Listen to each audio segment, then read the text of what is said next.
سورہ التین۔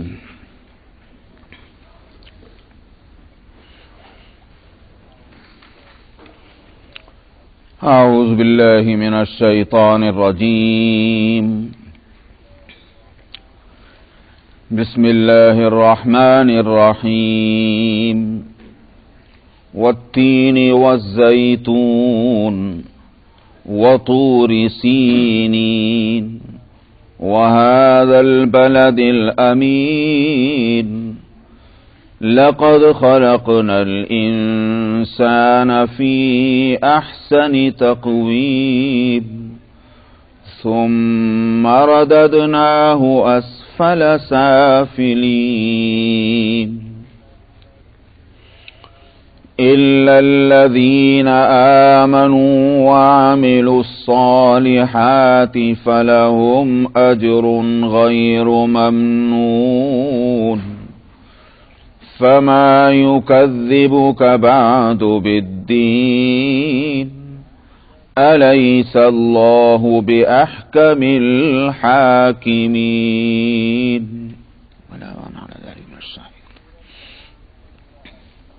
اس سورت کا نام سورہ التین، پہلی آیت کے پہلے لفظ سے ہی اس کا نام ہوا. سورت مکی ہے، اگرچہ بعض مفسرین کی رائے یہ رہی کہ یہ سورت مدنی ہے، لیکن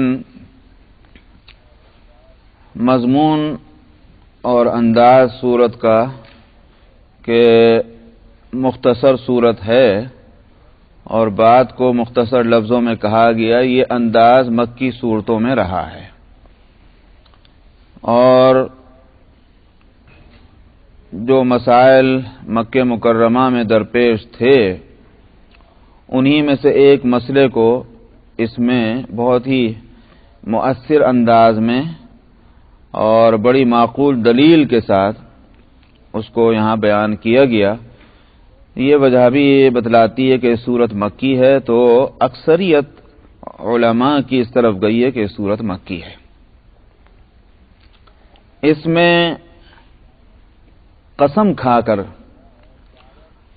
دعویٰ یہ کیا گیا ہے، اور دعویٰ بھی وضاحت کے ساتھ نہیں بلکہ ایسے انداز میں کہ وہ اس کا دعویٰ ہونا خود بخود سمجھ میں آ جائے، اور دعویٰ یہ کہ قیامت ہونی ہے، سزا اور جزا ہونی ہے. یہی مضمون اصل ہے اس سورت کا. قسم کھائی گئی اس میں التین اور الزیتون کی. التین سے مراد اور زیتون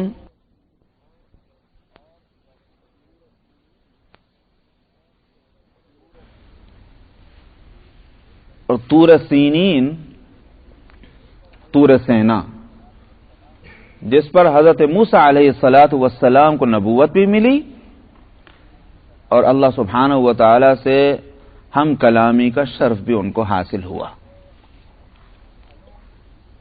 تو پھلوں میں یا درختوں میں تین اور زیتون بڑی برکت والے درخت ہیں. انجیر بہت سی بیماریوں کے لیے مفید، غذائیت سے بھرپور، اور زیتون جو ہے اس کا بھی یہی حال ہے کہ اس کا روغن، اس کا تیل، سارے تیلوں میں ہر لحاظ سے، کھانے کے لحاظ سے، جلا کر روشنی کرنے کے لحاظ سے، ہر لحاظ سے آلیو آئل جو ہے روغن زیتون وہ سب سے اعلیٰ ہے. اللہ تعالیٰ نے اپنے نور کی مثال سورہ النور میں جس روشنی سے دی ہے، اس روشنی کے لیے جو چراغ جلانے کی بات کہی ہے، اور اس چراغ میں جس تیل کی بات کہی گئی وہ تیل زیتون ہی کا تیل ہے. سورہ النور میں وہ بات گزر چکی ہے. تو اس لیے یہ دونوں برکت والے چیزیں ہیں. اسی طرح سے طور سینا مقامات کے لحاظ سے برکت والی جگہ ہے کہ ایک عظیم الشان پیغمبر کو پیغمبری ملی اور اللہ سبحانہ و تعالی نے کلام فرمایا. تو وہ جگہ بڑی مقدس اور بڑی متبرک ہے۔ وَهَذَا الْبَلَدِ الْأَمِينَ، اور اس بلد امین کی قسم، مراد ہے مکہ مکرمہ۔ اس کے بعد آگے ایک دعویٰ ہے لَقَدْ خَلَقْنَا الْإِنسَانَ فِي أَحْسَنِ تَقْوِيمٍ، ہم نے انسان کو بہت اچھے اندازے پر پیدا کیا۔ قسم سے اور اس دعوے سے کیا جوڑ کیا ہے؟ اصل میں جگہ مراد ہیں، وہ جگہیں جہاں انجیر پیدا ہوتا ہے، وہ جگہیں جہاں زیتون پیدا ہوتا ہے۔ وہ جگہ کون سی ہیں؟ فلسطین اور اس کے گرد و پیش کا علاقہ، وہیں یہ زیتون پیدا ہوتا ہے، وہیں انجیر زیادہ پیدا ہوتا ہے۔ مکے والوں کو یہ بات معلوم ہے جہاں یہ سورت نازل ہوئی۔ اور فلسطین اور انجیر اور اسی طرح سے طور سینا وہ خود اسی علاقے میں ہے، مدین اور فلسطین کے جنوب میں، مدین میں۔ یہ وہ جگہ ہیں کہ جہاں انبیاء علیہ الصلوۃ والسلام مبعوث ہوئے ہیں۔ 1,00,000 کے قریب انبیاء جو بنی اسرائیل کے اندر ہوئے ہیں، ان سب کی بعثت اسی علاقے میں ہوئی ہے۔ اور وَهَذَا الْبَلَدِ الْأَمِينَ، یہ شہر مکہ۔ اور یہاں میں وہ ایک بات میں بھول گیا تھا کہ مکی ہونے کی ایک دلیل یہ بھی ہے اس صورت کے کہ وَهَذَا الْبَلَدِ الْأَمِينَ کہا، یہ شہر مکہ۔ اگر مدنی ہوتی تو پھر وہ شہر کہا جاتا۔ تو شہر مکہ کیا ہے کہ جس میں نبی کریم صلی اللہ علیہ وسلم تشریف رکھتے ہیں، اور وہاں آپ کو نبوت ملی، وہیں آپ کی پیدائش ہوئی، سید الانبیاء۔ تو سارے انبیاء وہاں 1,00,000 کے قریب، اور اس شہر کے اندر بھی نبی کریم صلی اللہ علیہ وسلم مبعوث ہوئے ہیں۔ انبیاء کی طرف متوجہ کر کے اور یہ دعویٰ کرنا کہ ہم نے انسان کو اچھے انداز میں پیدا کیا۔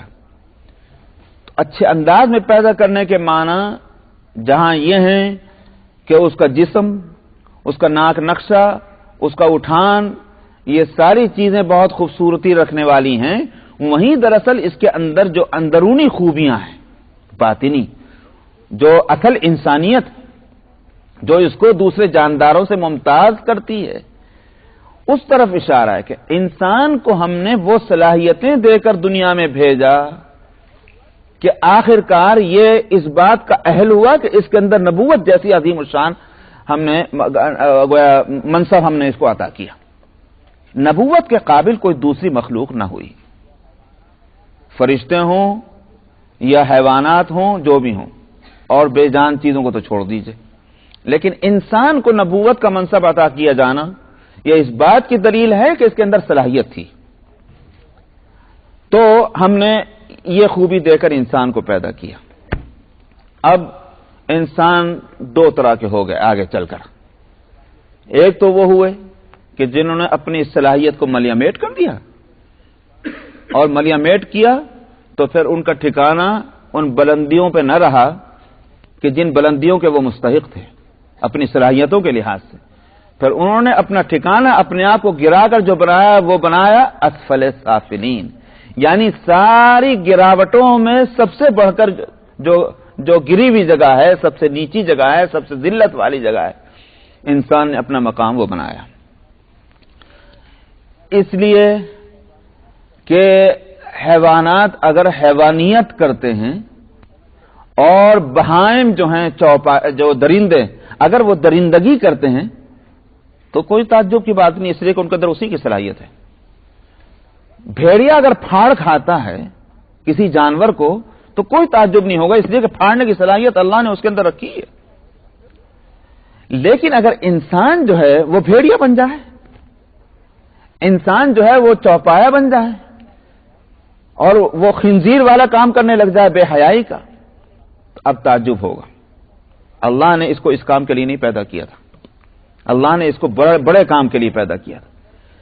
تو جانور حیوانیت کر کے وہ نیچے نہیں جائے گا، لیکن انسان جو ہے وہ اگر حیوانیت پر آ جائے اس کا مقام حیوان سے نیچے جانا چاہیے۔ اس لیے فرمایا کہ ثم رددناہ اسفل سافلین، پھر ہم نے اس انسان کو اس کی اپنی گراوٹ کی وجہ سے ہم نے اس کو اسفل سافلین میں پہنچا دیا۔ ایک تو قسم وہ ہوئی انسانوں کی، دوسری قسم ان انسانوں کو ہوئی کہ جنہوں نے ان صلاحیتوں سے کام لیا۔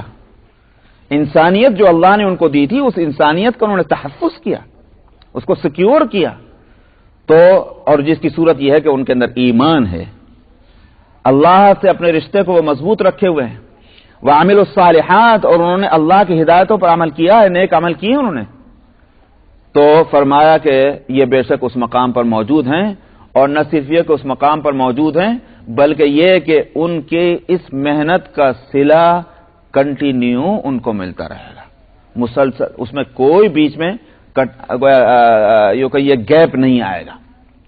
الا الذین آمنوا وعملوا الصالحات فلہم اجر غیر ممنون۔ ان آیتوں سے ایک اور بھی معنی بطور لطیفے کے، بطور نکتے کے، بطور حکمت کے ایک معنی اور بھی لیے۔ انسان کو اللہ سبحانہ و تعالی نے بچپن میں پیدا کیا اور اس میں وہ صلاحیتیں رکھی کہ جیسے جیسے اس کی عمر بڑھتی جاتی ہے اس کی وہ صلاحیتیں بھی جو ہیں وہ بھی شباب پر آتی چلی جاتی ہیں، جوان ہوتی جاتی ہیں۔ جیسے بدن کی قوت جو ہے اس میں وہ طاقتور ہوتی ہے، قوت جو ہے مضبوط ہوتی ہے، صلاحیتیں اندر کی جو ہیں وہ بھی جوان ہوتی جاتی ہیں۔ پھر جوانی کے بعد اب اس میں گراوٹ آنی شروع ہوتی، بڑھاپا آتا، تو سارے انسان اس گراوٹ کی طرف کو چلے جاتے ہیں۔ طاقتیں جواب دے چکی ہیں، طاقتوں کے جواب دینے کی وجہ سے ان کی افادیت ختم ہو گئی، اب لوگوں کو ان کی ذات سے وہ فائدہ نہیں پہنچتا جو جوانی میں پہنچتا تھا۔ بوڑھے ہی اپنے ہی نہیں کام سے ہوتا تو دوسرے کا کام کہاں سے کریں گے؟ نتیجہ اس کا یہ ہوتا ہے کہ سوسائٹی میں، کمیونٹی میں، خاندان میں ان کی وہ پوزیشن نہیں رہتی جو جوانی میں اور جس وقت وہ حرکت اور عمل کے پوزیشن میں تھے، جو عزت ان کی اس وقت تھی وہ نہیں رہتی، بوجھ بن جاتے ہیں، وبال جان سمجھے جاتے ہیں۔ فرمایا مگر الا الذین آمنوا وعملوا الصالحات، مگر ایمان اور عمل صالح والے جو ہیں وہ چاہے جوان ہوں تب بھی ان کی عزت، بوڑھے ہوں تب بھی عزت، بلکہ اور بڑھاپے کے اندر آ کر ان کی عزت بڑھی جاتی جو ایمان اور عمل صالح والے ہیں۔ تو واقع میں نے دیکھا کہ ہمارے اساتذہ اور ہمارے علماء یونیورسٹیوں میں اور کالجوں میں اور دنیا کے سارے آفسوں میں اور کارخانوں اور فیکٹریوں میں 55 سال اور کہیں 60 سال کے بعد ریٹائرمنٹ، مرنے سے پہلے ہی وہ کسی کام کے نہیں رہے، سمجھ میں اپنی زندگی ہی میں۔ لیکن مدارس اسلامیہ میں اور جہاں جہاں یہ ایمان اور عمل کے کام ہو رہے ہوں وہاں جتنا وہ پورا ہو جاتا ہے بیچارہ، یہاں تک کہ اسے چلا نہیں جا رہا، اسے اٹھا نہیں جا رہا، مگر لوگ ہیں کہ اس پر جانے نثار کرنے کو تیار، اس سے فائدہ اٹھا رہے ہیں۔ تو جتنی اس کی عمر بڑھتی جاتی ہے اس کی پوزیشن اتنی بڑھتی جاتی ہے۔ اس لیے نہیں کہ اس کا عمل بڑھ رہا ہے، عمل تو اس کا کم ہو گیا اس لیے کہ طاقت کم ہے، نظر اس کی کام نہیں کر رہی، دانت اس کے کام نہیں کر رہے، کان اس کے کام نہیں کر رہے، تو عمل تو انہی چیزوں سے متعلق ہے۔ تو عمل کی مقدار کم ہے کہ اس کا وہ کام بھی لکھو جو اس نے اب نہیں کیا مگر اپنی تندرستی میں کرتا تھا۔ فرشتے کہیں گے خداوندہ اس نے تو یہ کام کیا نہیں۔ اللہ تعالیٰ فرماتے ہیں کہ یہ اس کا قصور نہیں ہے، یہ بیماری اور اس کا ضعف جو اس کے اوپر طاری ہے جس کی وجہ سے وہ کام نہیں کر پا رہا ہے وہ ہمارا بھیجا ہوا ہے۔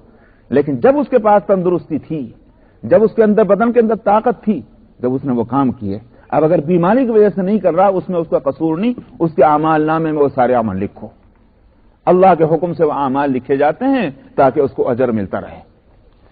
الا الذین آمنوا وعملوا الصالحات فلہم اجر غیر ممنون۔ اسی واسطے علماء کہتے ہیں کہ جوانی ہی وہ عمر ہے کہ جس میں انسان کو اللہ کے واسطے اور اس کے دین کے واسطے محنت کرنی چاہیے۔ یہ سوچ کے بیٹھ جانا ابھی تو ہم جوان ہیں میاں، جوانی اور دیوانی ہے، جب بوڑھے ہو جائیں گے جب اللہ کو یاد کر لیں گے، ارے میاں جوانی میں محنت کرو گے تو بڑھاپے کے اندر بھی اس کا اجر ملے گا اگر اس وقت عمل کم بھی ہو گیا۔ تو الا الذین آمنوا وعملوا الصالحات فلہم اجر غیر ممنون۔ پہلے معنی کو اگر لیا جائے جو معنی اصل تھے، یہ تو میں نے کہا تھا بطور حکمت کے، بطور نقطے کے معنی نکالے، لیکن جو اصل معنی ہے کہ انسان انسانیت کے مقام پر رہتا ہے یا انسانیت کے مقام سے اپنے کو گرا کر اسفل سافلین میں لے جاتا ہے۔ فرمایا کہ دنیا میں حکومتیں اور جو جج ہیں اور جو قاضی ہیں ان کا کام کیا ہوتا ہے؟ ان کا کام اگر حاکم کی نظر میں مجرم اور جو مجرم نہیں ہے وہ دونوں ایک ہے تو کیا کریں گے اس حاکم کو لے کر؟ حاکم کے حاکم ہونے کا مطلب یہ ہے کہ مجرم کو سزا ملے اور جو مجرم نہیں ہے اس کو سزا نہ ملے۔ فرمایا کہ اسی کام کے لیے تو قیامت ہونی ہے. قیامت ہے اسی کے لیے کہ وہاں اچھے اور برے کی سزا اور جزا ملے. فرمایا فما یکذبک بعد بالدین. اب اس کے بعد قیامت کے تعلق سے آپ کو کیوں چھٹلاتے ہیں؟ اتنی معقول بات کے ہوتے ہوئے بھی آپ کی بات کو نہیں مانتے کہ قیامت برپا ہوگی اور جنت اور جہنم ہوگی اور اللہ کی عدالت قائم ہوگی اور وہاں اچھے اور برے کی سزا اور جزا ملے گی. یہ تو معقول بات ہے، کیوں نہیں مانتے؟ الیس اللہ باحکم الحاکمین. کیا اللہ حاکموں سے بڑھ کر حاکم نہیں؟ یعنی دنیا میں حاکم کا کام اگر حق اور انصاف کو قائم نافذ کرنا اور مجرموں کو سزا دینا ہے تو اللہ جو حاکموں سے بڑھ کر حاکم ہیں ان کے تعلق سے تمہاری یہ بات سمجھ میں نہیں آتی کہ ان کی بھی عدالت ہے اور ان کے یہاں بھی حق اور انصاف ہے اور ان کے یہاں بھی اچھے اور برے کے لیے فیصلے ہونے. یہ بات تمہاری سمجھ میں نہیں آ رہی. اسی لیے نبی کریم صلی اللہ علیہ وسلم سے یہ بات ثابت ہے. آپ نے ہدایت دی کہ جب یہ سورت ختم ہو تو اس کے بعد پڑھا جائے بلا وانا علی ذلک من الشاہدین. کیوں نہیں؟ ہم تو اس پر گواہ ہیں، اس بات پر کہ اللہ احکم الحاکمین ہے. جب احکم الحاکمین ہے تو ان کے حق اور انصاف کے مطابق ہی فیصلہ ہونا ہے.